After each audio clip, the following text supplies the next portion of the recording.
நேற்றைய நிகழ்ச்சியின் தொடர்ச்சியாக இன்றைய தினமும் நாம் திருப்போரூரை பற்றி சில அரிய தகவல்களை பார்க்கவிருக்கிறோம். சகல லோகமும் மாசரு சகல வேதமும் மேத்தொழு சமர மாபுரி உறைவோனே, இதை சொல்லி வழிபடணும். திருப்போரூரில் எழுதி வச்சுங்க. சகல லோகமும் மாசரு சகல வேதமுமே தொழு சமர மாபுரி உறைவோனே.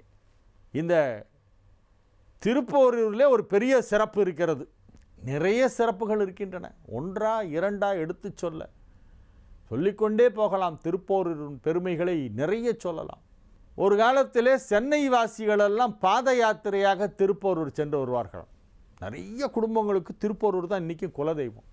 சென்னையிலே வசித்து கொண்டிருக்கும் மக்கள் பலருக்கு பரம்பரையாக சென்னையிலே இருப்பவர்களெல்லாம் பார்த்தா நிறைய பேருக்கு குலதெய்வமாக விளங்குவது திருப்போரூர் முருகன். அங்கிருந்து கொண்டு வரப்பட்ட ஒரு விக்கிரகத்தை தான் சென்னையிலே பிரதிஷ்டை செய்து அதை கந்தக்கோட்டம் என்று இப்பொழுது நாம் அழைக்கிறோம். பாரிஸ் கார்னரில் கந்தக்கோட்டம் கந்தசாமி கோவில் அப்படின்னு ஒன்று இருக்குது, எல்லாருக்கும் தெரியும். வள்ளலார் அங்கே பாடி தான் அருள் பெற்றார். வள்ளலார் ரொம்ப அதிகமாக வழிபட்ட தலம் எதுன்னா நம்ம சென்னை கந்தக்கோட்டம் தான். தருமமிகு சென்னையில் கந்தக்கோட்டத்துள் வளர் கந்தவேளே அப்படின்னு பாடுவார் வள்ளலார். அந்த கந்தக்கோட்டத்து முருகன் திருப்போரூரிலிருந்து வந்தவர். திருப்போரூர் முருகன் கோயிலுக்கு எடுத்து சென்று அந்த விக்கிரகத்தை வைத்து வழிபாடு செய்து அதை அங்கிருந்து சுமந்து எடுத்துக்கொண்டு இங்கே சென்னையிலே பிரதிஷ்டை செய்திருக்கிறார்கள்.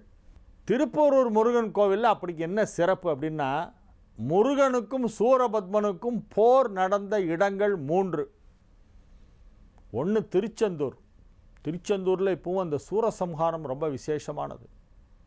கந்தசஷ்டி 6ஆம் நாள் சூரசம்ஹாரத்துக்கு திருச்செந்தூருக்கு ஒரு 15 லட்சம் பேர் வருவாங்க. துப்புன்னு எங்கேருந்தோ கூட்டம் வரும்.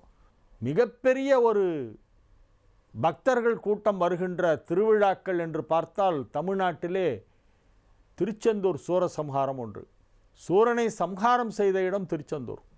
ஆனால் முருகனுக்கும் சூரபத்மனுக்கும் யுத்தம் நடந்தது 3 இடங்களிலே. துரத்தி சண்டை போட்டிருக்காங்க. இப்போ நம்ம ஆர்மி, நேவி, ஏர்ஃபோர்ஸ் அப்படின்னு முப்படை இருக்கிறது இல்லையா, அதே மாதிரி அந்த காலத்திலும் இருந்திருக்கிறது.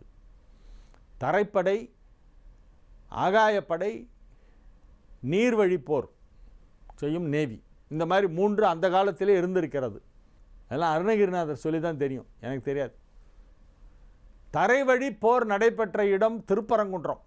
முருகப்பெருமானுக்கும் சூரபத்மனுக்கும் தரைவழி போர் நடைபெற்ற இடம் திருப்பரங்குன்றம். நீர்வழி போர் நடைபெற்ற இடம் திருச்செந்தூர். விண்ணிலே போர் நடைபெற்ற இடம் திருப்போரூர். வானத்திலே போர். அந்த சூரபத்மன் என்ன பண்ணோன்னா மேகத்துக்குள்ளெல்லாம் போய் ஒளிஞ்சுப்பானான். மாயாஜாலங்கள்லாம் தெரிந்தவன் அவன், மாயின் புதல்வன். உள்ளே பூந்து அடிக்கணுமா மேலே போய். இப்போல்லாம் டார்கெட் வச்சு அடிக்கிறாங்கல்ல மிசினிலாம், அந்த மாதிரி 3 இடங்களிலே யுத்தம் நடந்தது முருகப்பெருமானுக்கும் சூரபத்மனுக்கும். தரையிலே யுத்தம் நடந்த இடம் திருப்பரங்குன்றம்.